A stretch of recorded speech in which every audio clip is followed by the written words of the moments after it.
Bienvenidas y bienvenidos a este su programa, ya lo dijo la Corte, en el cual analizamos los fallos emblemáticos, las sentencias más relevantes del Tribunal Constitucional de México. En esta ocasión vamos a platicar con nuestros invitados del amparo en revisión 129 diagonal 2019, que trata de un tema complejo, un tema delicado, un tema en el que incluso las opiniones están divididas.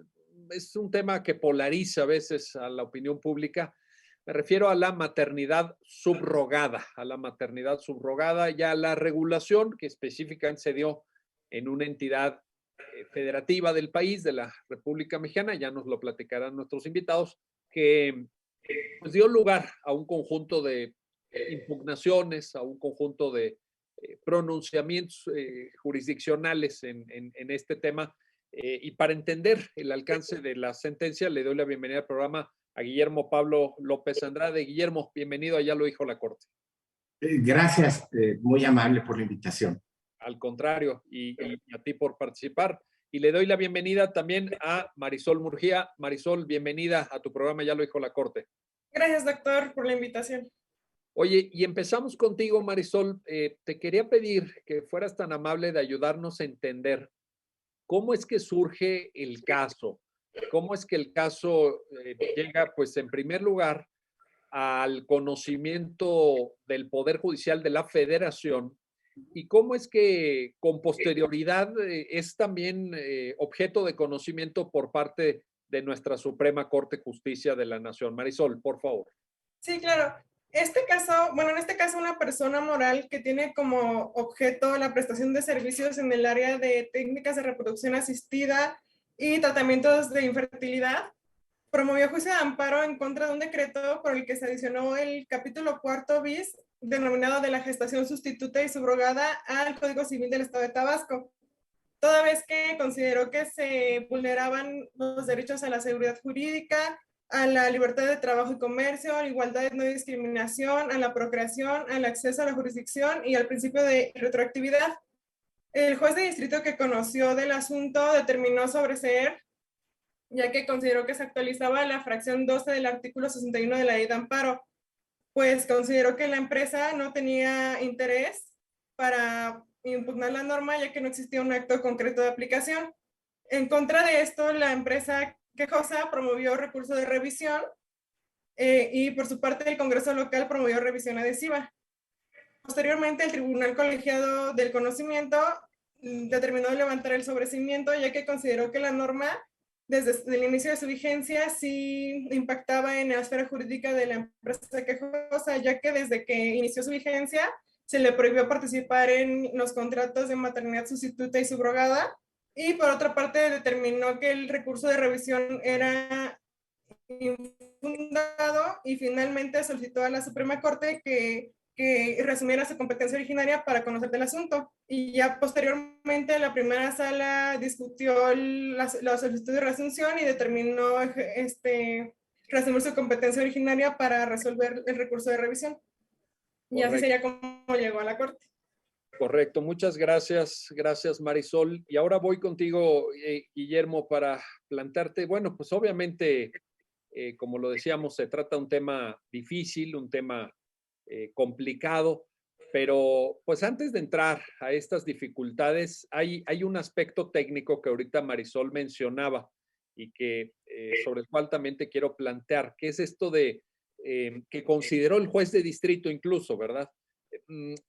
Existía interés jurídico, interés legítimo, esto que en la técnica procesal de amparo se llama norma heteroaplicativa, norma autoaplicativa.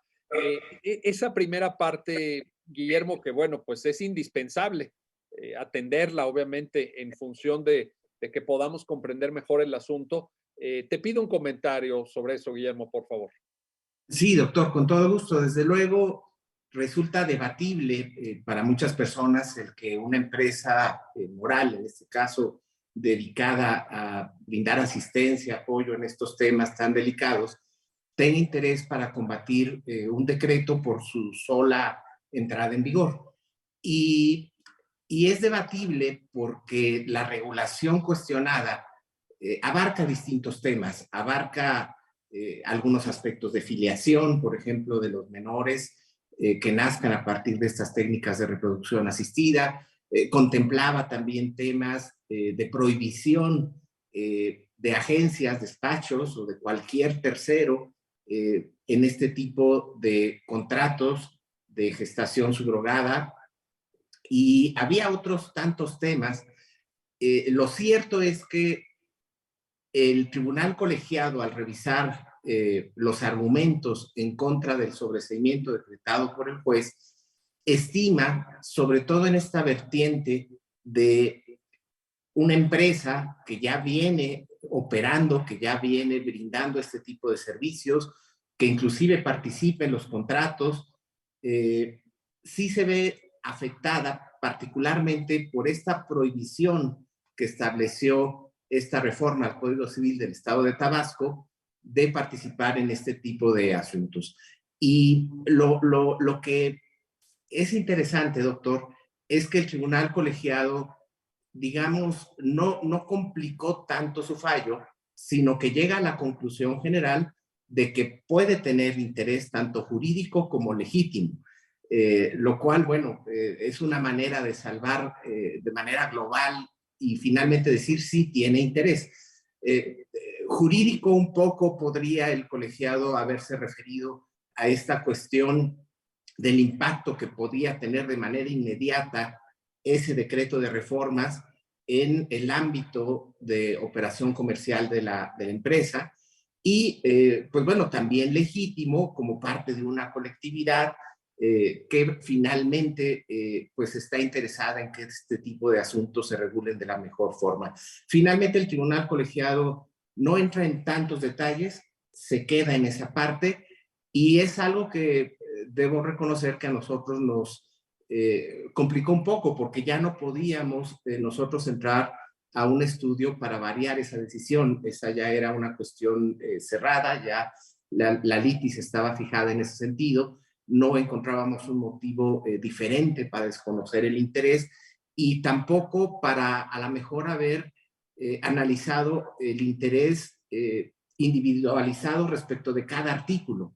Ya venía un interés reconocido sobre todos los preceptos. Entonces, si alguien podría haber generado, digamos, una discusión en tanto a cuestionar que, bueno, sí, posiblemente de la norma prohibitiva para la participación de este tipo de agencias sí podría reconocerse el interés, pero no sobre otro tipo de temas como, no sé, la discriminación que se dice que existe en este Código Civil para que personas extranjeras participen en este tipo de contratos. Entonces, bueno, el alto tribunal ya no se pronuncia sobre ese tema, pero lo que sí es contundente es que la sola entrada en vigor de este decreto de reformas afecta, impacta en la esfera jurídica de la empresa quejosa. Correcto. Gracias, Guillermo. A mí en general, cuando se amplía, digamos, la esfera del interés por vía del interés jurídico, por vía del interés legítimo, a mí en general, lo digo a título personal, me gusta. Me gusta porque precisamente permite que la Corte entre en conocimiento y análisis de los problemas. Y a veces, pues en la historia del amparo ha habido, ¿no?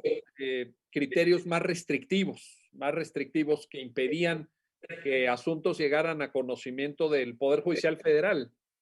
Yo creo que abrir la puerta a la impartición de justicia es algo bueno. Lo digo en términos, obviamente, generales. Así que esta parte me parece interesante. Ahora, otra cuestión técnico jurídica que te planteo, Marisol, y que a lo mejor también luego lo proponemos de tal manera que empate con el fondo, como también esta del interés, ya lo decía muy bien Guillermo, porque tiene que ver con uno de los conceptos de violación de la empresa, que es la libertad de trabajo y de comercio. Ahorita vamos a ir a ello. Pero antes te planteo, Marisol, ¿hay suplencia? ¿Hay suplencia en la sentencia?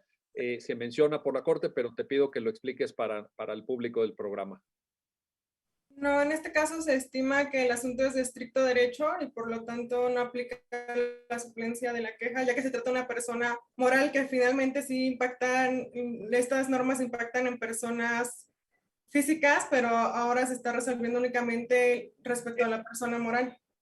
Correcto. Que hubiera sido diferente si hubiera sido otra parte quejosa, ¿verdad? Si Ajá, el quejoso hubiera sido de otra naturaleza. exacto. Correcto. Ahí está la cuestión. Bueno, pues vamos a entrarle al fondo.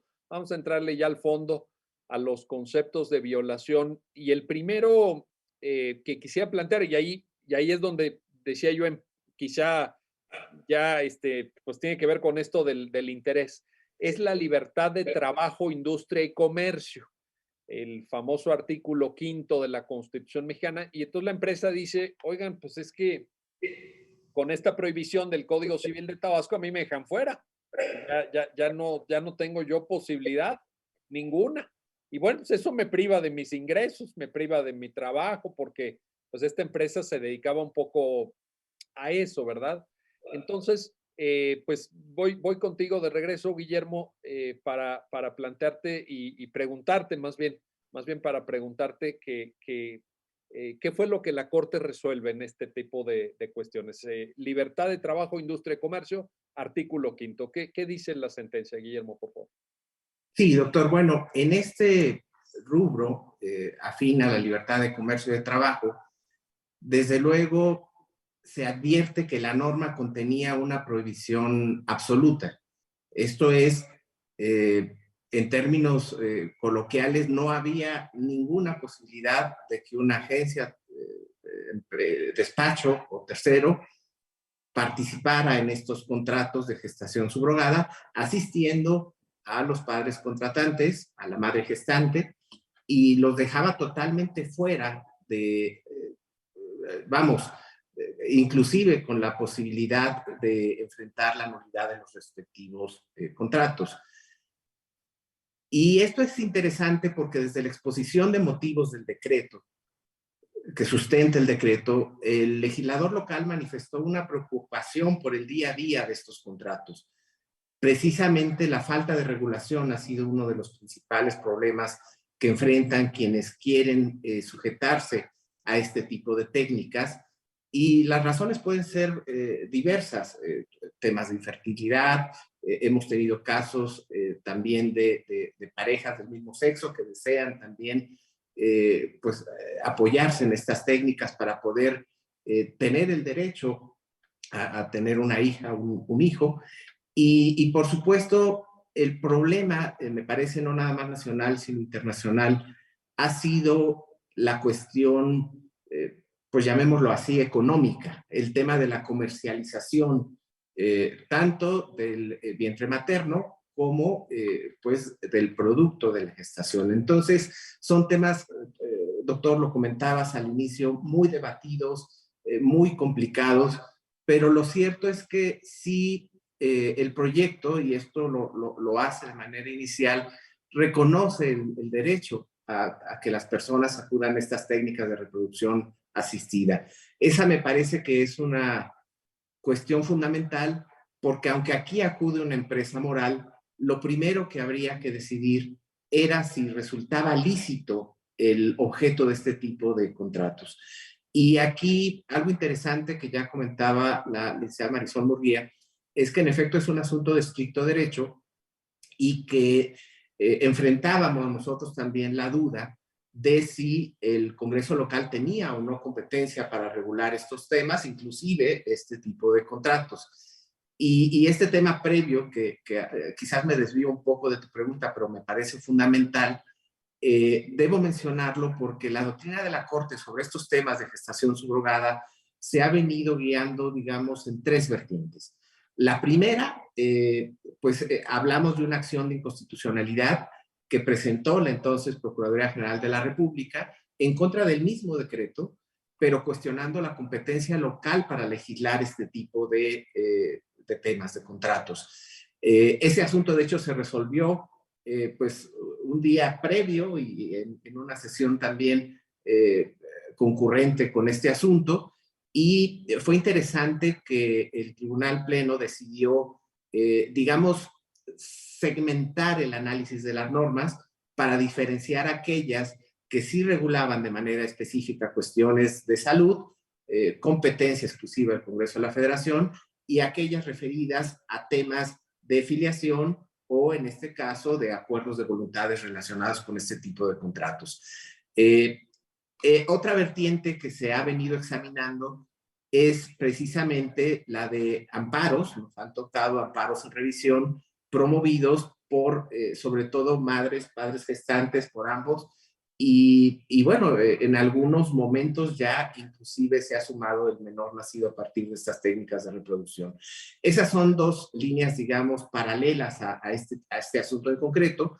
Aquí era una empresa, pero los tres cuestionamientos, las tres vertientes, pues tienen una relación muy íntima. No puede uno resolver un asunto así sin considerarlo fallado en otro. Entonces, el primer eje central de este asunto es reconocer el derecho a la reproducción asistida. El segundo elemento, pues, es advertir que existía una prohibición absoluta, como ya había comentado, y el proyecto se quedó, digamos, en un razonamiento básico de lo que se llama sobreinclusión. Esto es, no había la posibilidad alguna de intervención de este tipo de agencias o despachos. Y ahí el fallo se ocupa de tomar un poco de otras decisiones esta idea, decía yo, del derecho a la reproducción asistida. Entonces, si ya se acepta que las personas pueden acudir a estas técnicas, pues el proyecto se ocupa de defender la idea de que las personas que decidan acudir a este tipo de mecanismos, pues deben de tener la mejor asesoría posible. Y asesoría en lo médico, asesoría desde luego en lo jurídico y cualquier otro apoyo que se requiera para este tipo de temas tan complicados. Combinando esos dos argumentos, pero sobre todo, digamos, a partir de un ejercicio de mera razonabilidad, se concluye que la norma es sobreinclusiva. Hubo debate en el Pleno, lo debo comentar, porque para algunos tenía solo que hacerse un test ordinario de razonabilidad, un poco más complejo que el paso en el que se quedó el asunto de simplemente acudir a la sobreinclusión. Para algunos integrantes del Pleno, no basta que una norma tenga una prohibición absoluta para que sea en automático inconstitucional. Sin embargo, era evidente la sobreinclusión y era evidente que existía un efecto, digamos, de radiación en perjuicio también de la madre gestante, de los padres contratantes, porque sin duda no iban a poder tener ninguna asistencia, asesoría o apoyo para este tipo de mecanismos. En suma, doctor, esa es la conclusión. Se estima que la norma es inconstitucional y, bueno, el proyecto no refleja un test. Algunos decían que así como en los asuntos de prohibición absoluta del consumo lúdico de la cannabis, debía de haberse realizado un test similar, pero no se llegó a ello ante... me parece que la diferencia radica que en aquel asunto había inclusive sanciones penales. Aquí simplemente había una prohibición absoluta no justificada y que sí irradiaba en los derechos de terceras personas. En suma, esa es la conclusión. Ahí está la cuestión.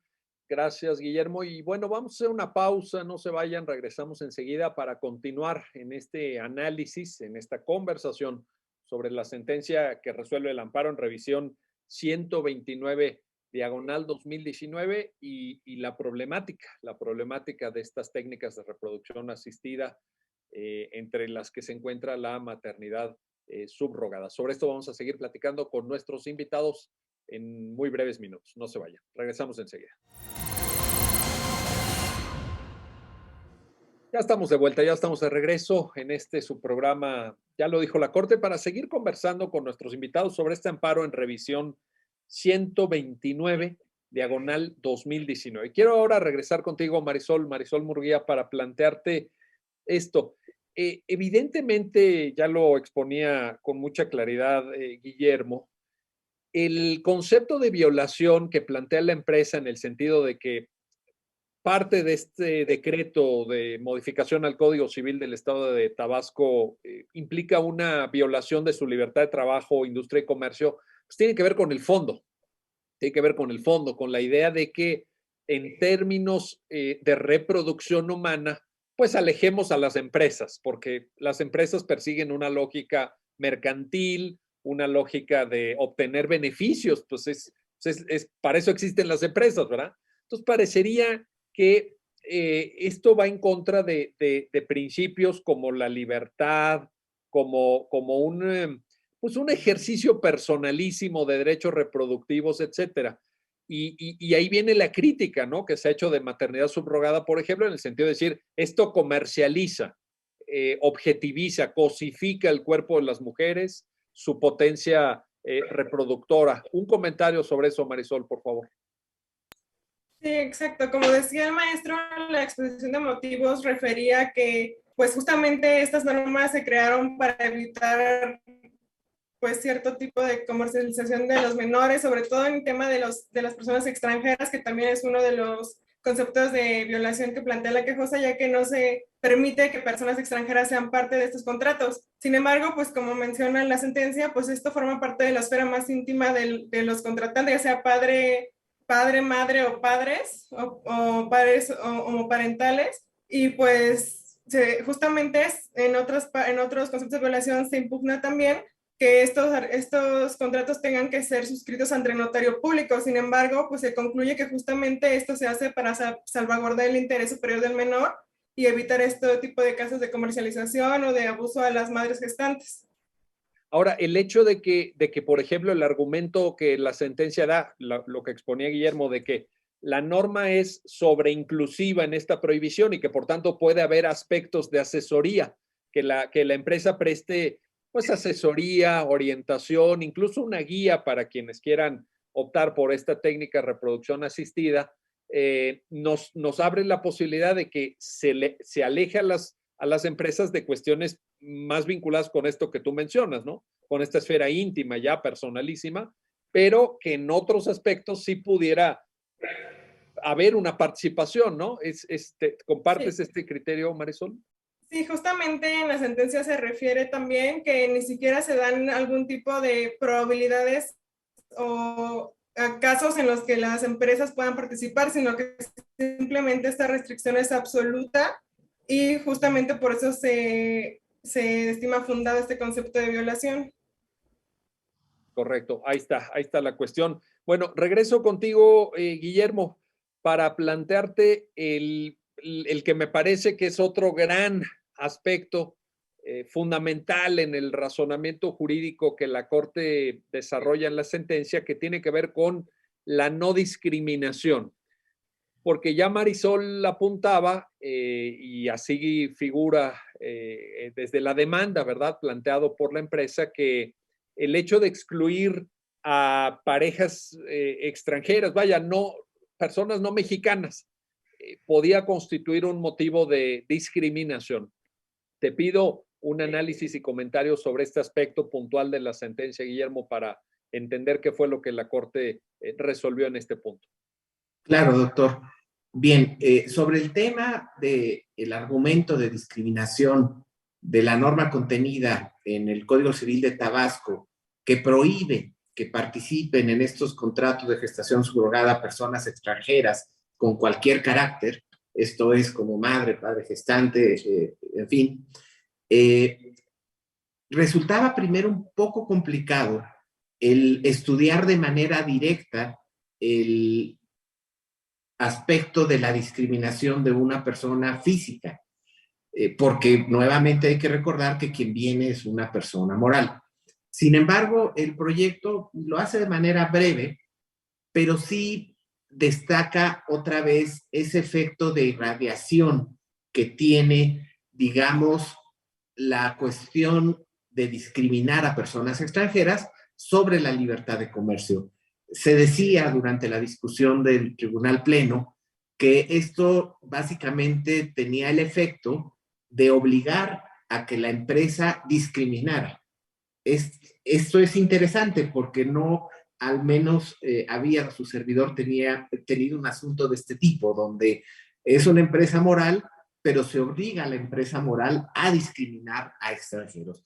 Y esto generó cierto debate en el Pleno porque, por supuesto, existió también una defensa de hacer un control estricto de la norma porque estábamos ante una categoría sospechosa y, bueno, desde luego un historial, digamos, de discriminación que sí ameritaba un test estricto. Pero el problema es otra vez que estábamos ante una cuestión más de irradiación o de impacto indirecto que de un análisis directo de un planteamiento de una persona física. Aún así, me parece que el proyecto, nuevamente, ante lo evidente de esta postura de desigualdad o de trato desigual a extranjeros, logra entender que sí impacta esto también en la libertad de comercio de la persona moral, porque obviamente se excluye de su ámbito de ejercicio de su objeto a cierto grupo de personas, en este caso a personas extranjeras, y por supuesto sin mayor justificación válida. Y bueno, este es otro de los temas que también el legislador local había considerado desde esa perspectiva de control, de evitar el abuso, la comercialización, de observar el día a día. Y me parece que es muy meritorio del Estado de Tabasco el haber legislado sobre esta temática, porque son pocos los estados, las entidades federativas que lo han hecho. Hasta donde su servidor recuerda, el estado de Jalisco tiene alguna regulación, el estado de Tabasco, posiblemente alguno más. Otros códigos civiles locales llegan a hablar de la gestación subrogada, pero un poco más en cuestiones de filiación o de manera marginal, pero no como regulación tal del contrato de gestación subrogada. Tabasco lo hizo, partió desde esta idea, digamos, de proteger al menor, de proteger a quienes participan en estos contratos, a la madre gestante, y adoptó una filosofía, una teleología, digamos, de prohibir cualquier aspecto de comercialización.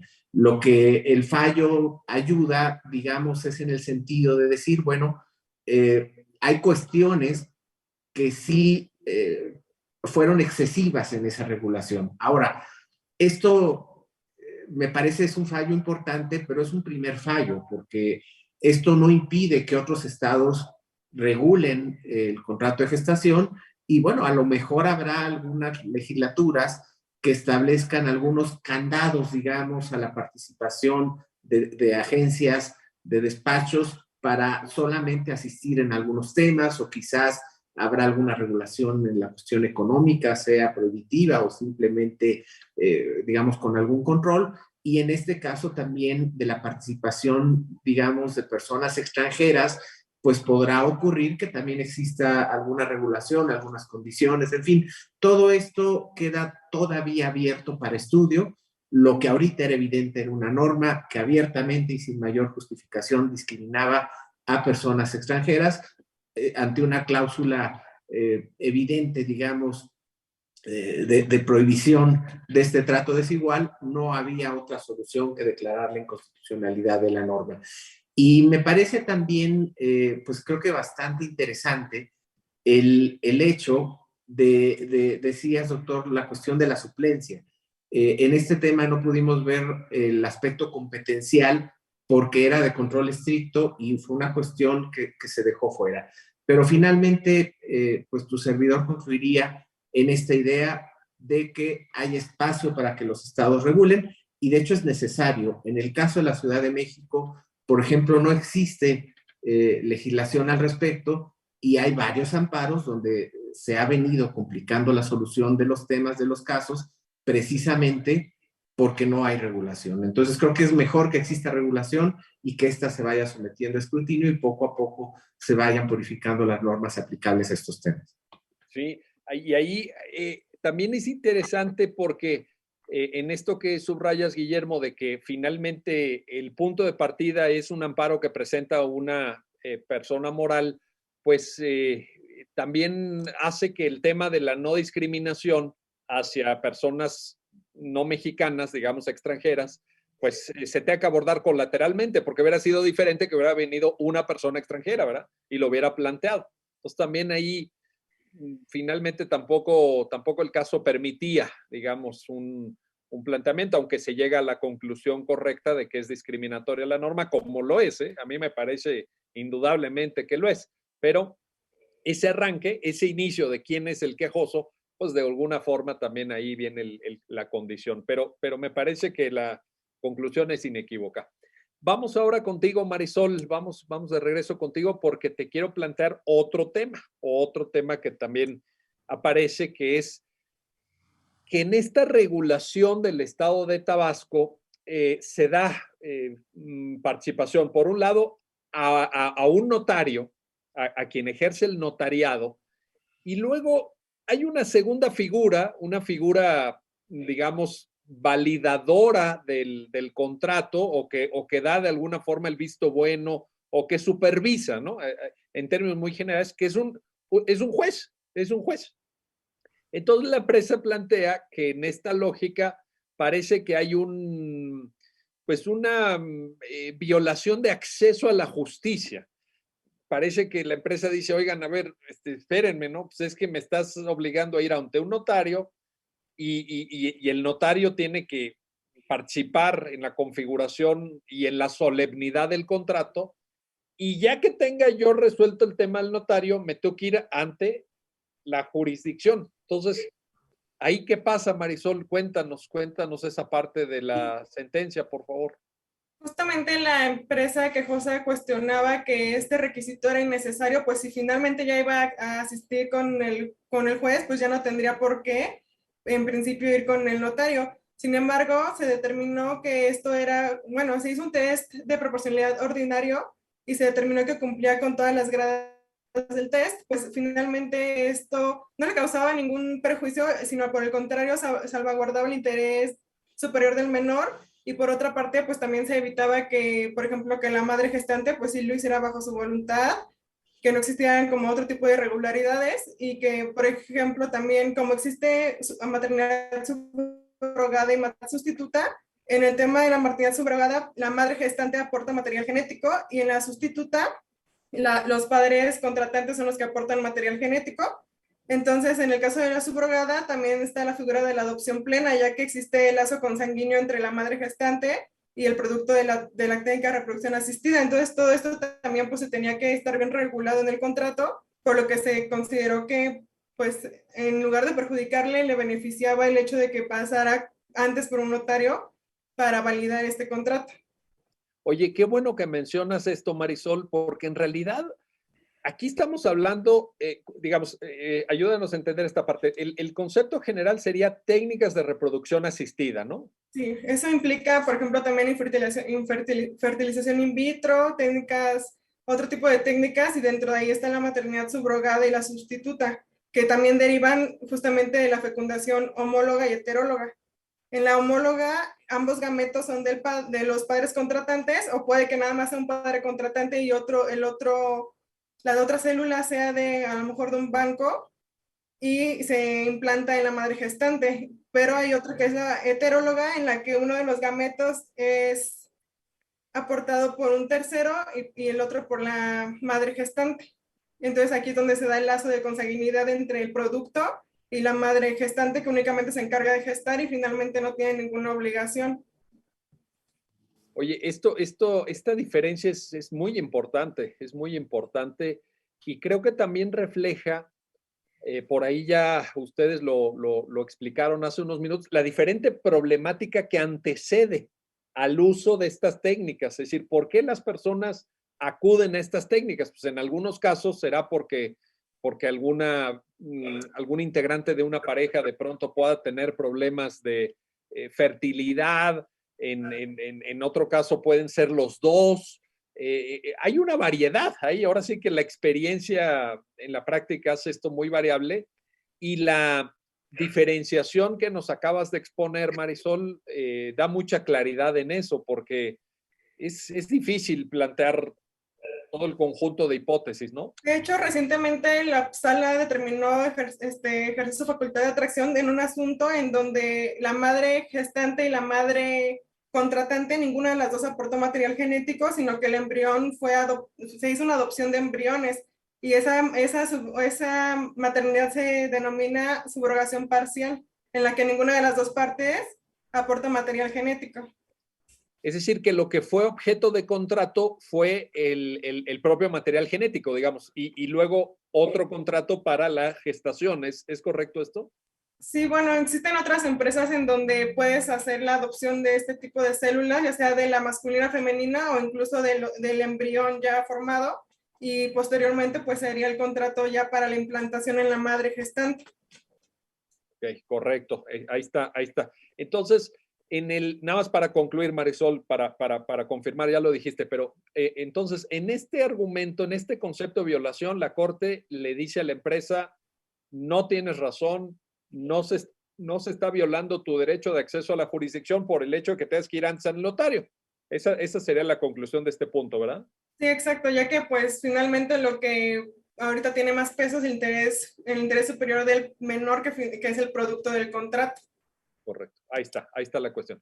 Bueno, muy bien, vamos a hacer una pausa, no se vayan, regresamos enseguida para continuar en la conversación con nuestros invitados sobre este amparo en revisión 129 diagonal 2019. Y bueno, pues ya lo decíamos desde el inicio, ustedes lo acaban de escuchar, lo están viendo, es complicado el tema, es complicado, tiene muchas complejidades y además afecta una esfera profundamente íntima de todo ser humano que tiene que ver con el ejercicio de derechos sexuales y reproductivos, la definición de nuestros planes de vida, de quienes se integran a nuestra familia, en fin, no está fácil el tema, pero sobre esto seguiremos platicando. No se vayan, regresamos enseguida.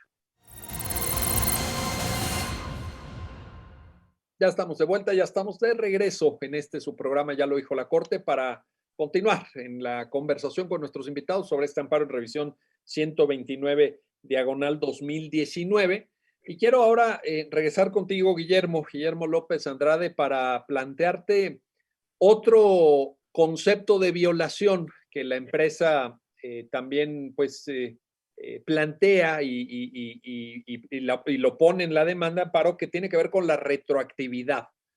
Porque entonces dice, bueno, ¿qué sucede si ya hubiera algún procedimiento de estas técnicas de reproducción asistida que estuviera en curso? De repente llega la regulación con todos los temas que ya ustedes mismos expusieron. Y entonces, ¿qué pasa, no? Entonces, ¿qué sucede o cómo se va a aplicar? ¿Hay retroactividad? ¿No hay retroactividad? Guillermo, coméntanos ese punto de la sentencia también, por favor. Muchas gracias, doctor.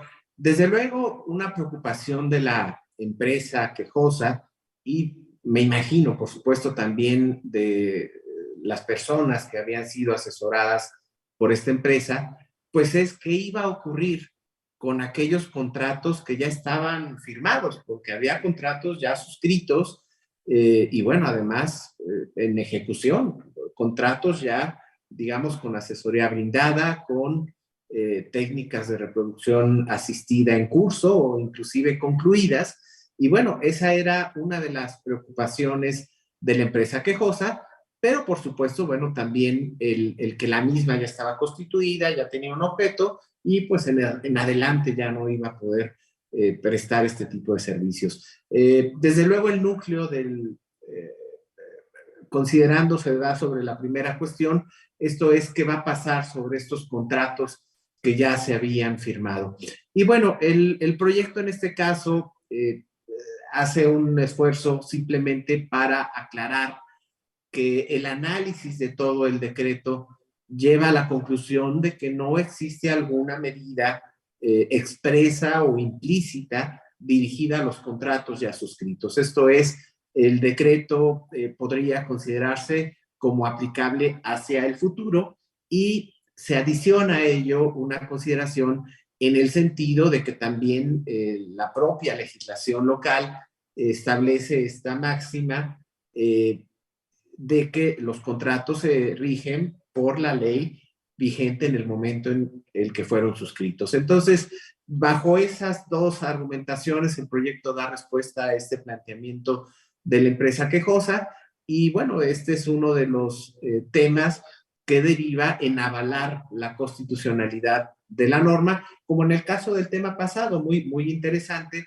donde se concluyó que era muy valioso que dos peritos en derecho participaran en la revisión y aprobación de un contrato tan importante. Entonces, fue un tema, este último, digamos, sencillo dentro de los previos que fueron un poco más complejos, pero sin duda resolvió una preocupación mayor. ¿Qué pasaría con aquellos contratos? Y simplemente la conclusión es que aquellos que ya habían sido firmados o en curso, pues no serían en principio afectados. Y bueno, habría que ver más adelante si existiera alguna reacción, algún acto de autoridad. Bueno, ya sería cuestión de un análisis específico de ese acto. Correcto, así es. Regreso contigo, Marisol, para plantearte esto. Ha habido, tanto en este tema a través de los amparos como en la propia acción de inconstitucionalidad concerniente de igual manera al Estado de Tabasco, muchas críticas, críticas de la opinión pública, de ONGs, críticas de una parte, quizá no todo, porque pues también eso es muy complejo, pero diría yo una parte del movimientos feministas, ¿no? Que dicen que, pues de entrada este tema tiene que ver con mercantilizar el cuerpo de las mujeres, tiene que ver con, pues, intereses económicos que se pueden generar hasta granjas de gestantes, o en algunas críticas se les ha llamado incluso a lo mejor, no sé qué, con qué tanta contundencia histórica, pero he leído por ahí algún comentario que dice, son campos de concentración de mujeres que van participando en este tipo de procesos a cambio de algún beneficio económico, evidentemente, mujeres en necesidad de dinero, ¿no? Entonces, ¿qué sucede con el fondo, Marisol? Y por otro lado, he leído también argumentos muy válidos que dicen, es que si tú no regulas, lo que haces es clandestinizar el tema. Un comentario sobre esta polarización y sobre estos argumentos. Sí, claro. Bueno, creo que en principio estos temas en contra de la regulación o de la maternidad subrogada o sustituta nacen porque la gran mayoría de las personas que contratan a las mujeres gestantes son extranjeras y vienen a comunidades, a lo mejor, por ejemplo, en el estado de Tabasco, comunidades de escasos recursos o cuestiones de ese estilo.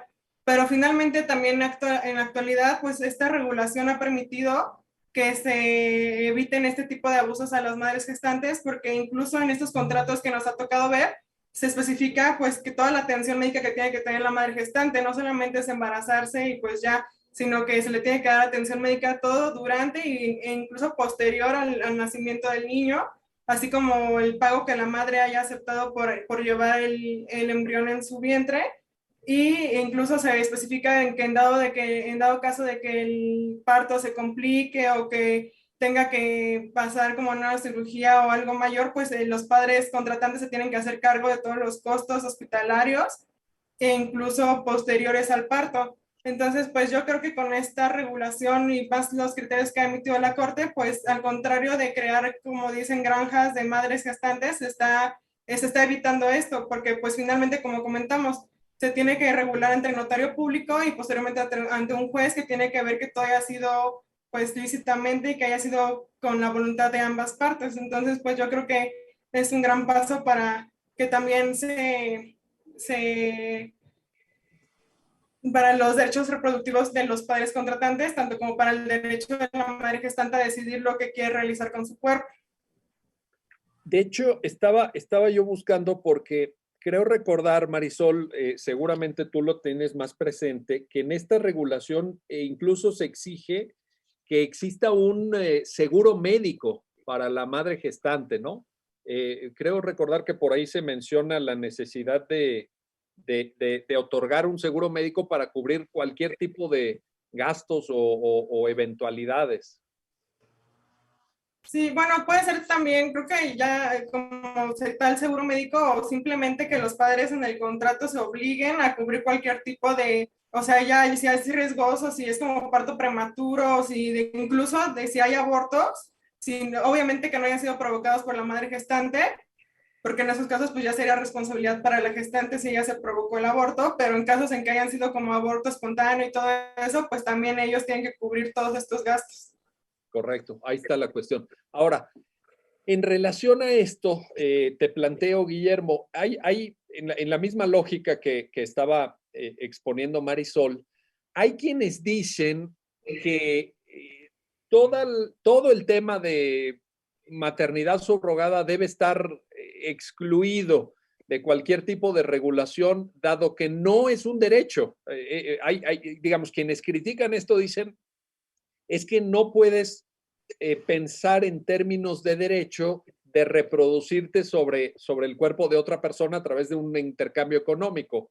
Y ahí es donde viene la cuestión, ¿no? Porque, repito, del otro lado también te dicen, pues entonces si no lo regulas y en vez de que se cubra la asistencia médica, de que todo esto vaya certificado, de que se eviten abusos, etcétera, pues no lo regulas, pues va por clandestinidad, porque la necesidad de las mujeres en situación de desventaja económica, pues esa existe.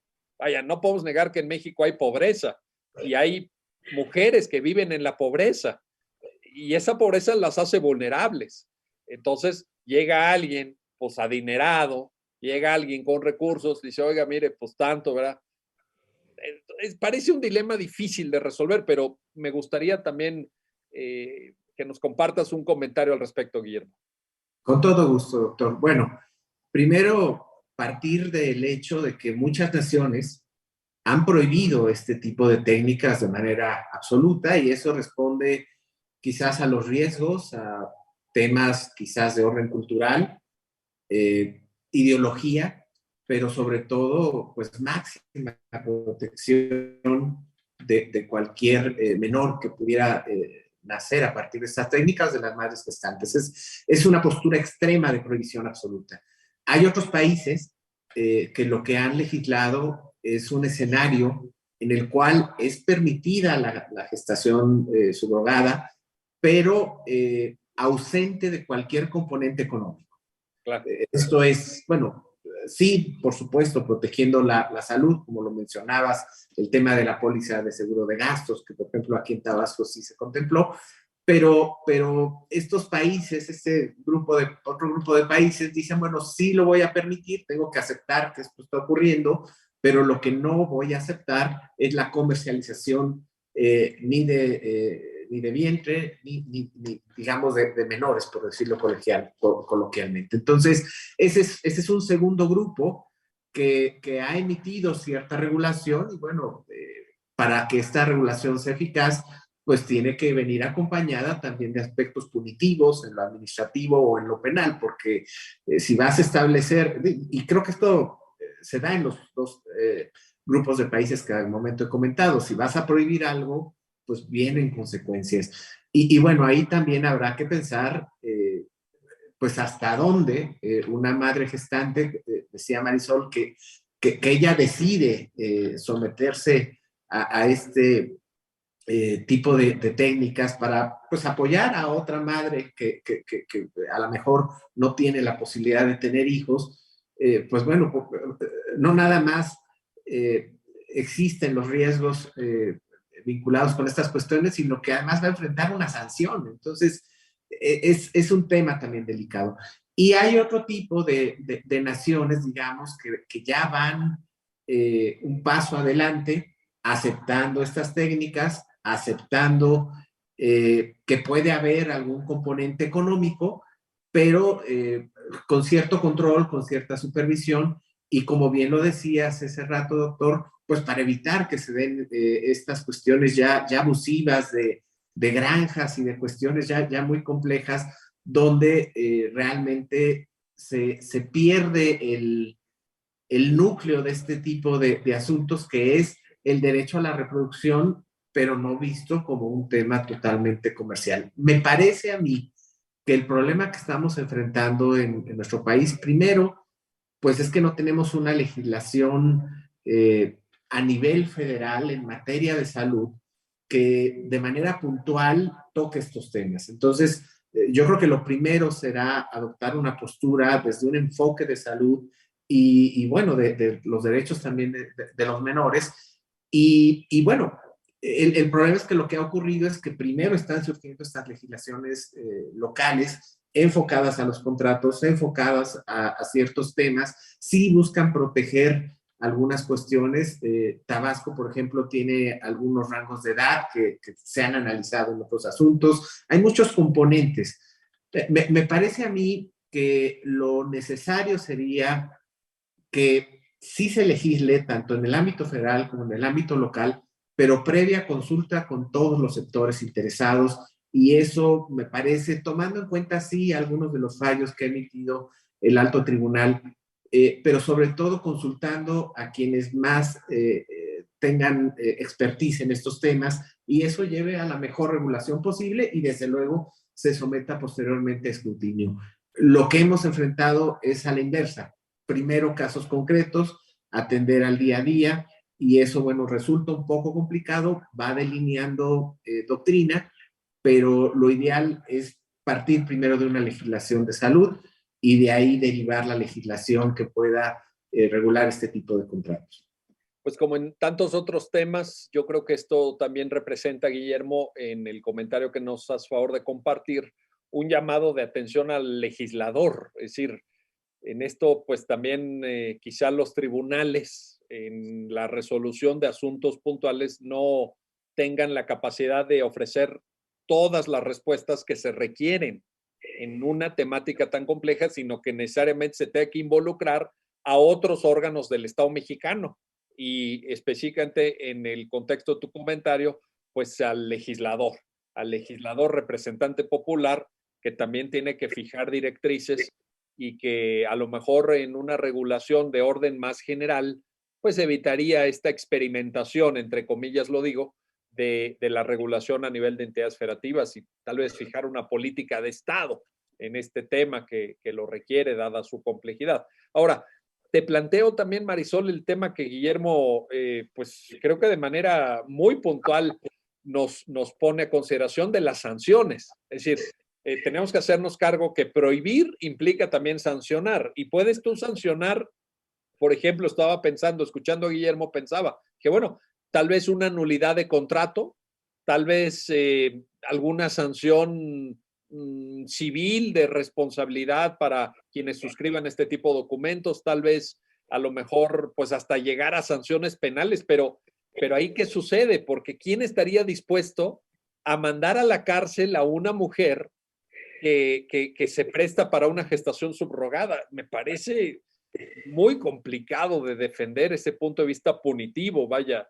Te pido un comentario, pues casi conclusivo del programa al respecto, Marisol.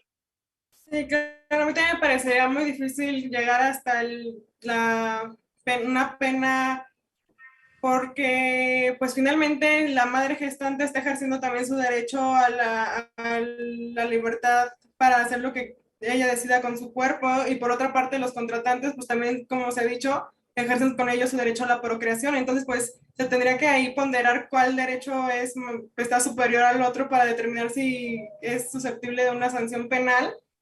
Pero lo que me parecería más viable en dado caso pues sería la nulidad del contrato, pero pues finalmente si ya se realizó la fecundación a la madre gestante, pues en ese caso, ¿qué pasaría, no? Porque pues no podría, incluso el producto de la técnica de reproducción asistida, pues ya no podría tener su registro de nacimiento a nombre de los padres que aportaban el material genético, y la madre gestante pues tendría la obligación de hacerse cargo del niño, que es lo que en los contratos siempre se especifica, que la gestante no tiene ninguna obligación en la maternidad del niño y que al finalizar la gestación se entregará al menor y es todo, ¿no? Entonces, pues creo que sí sería difícil sancionarlo penalmente.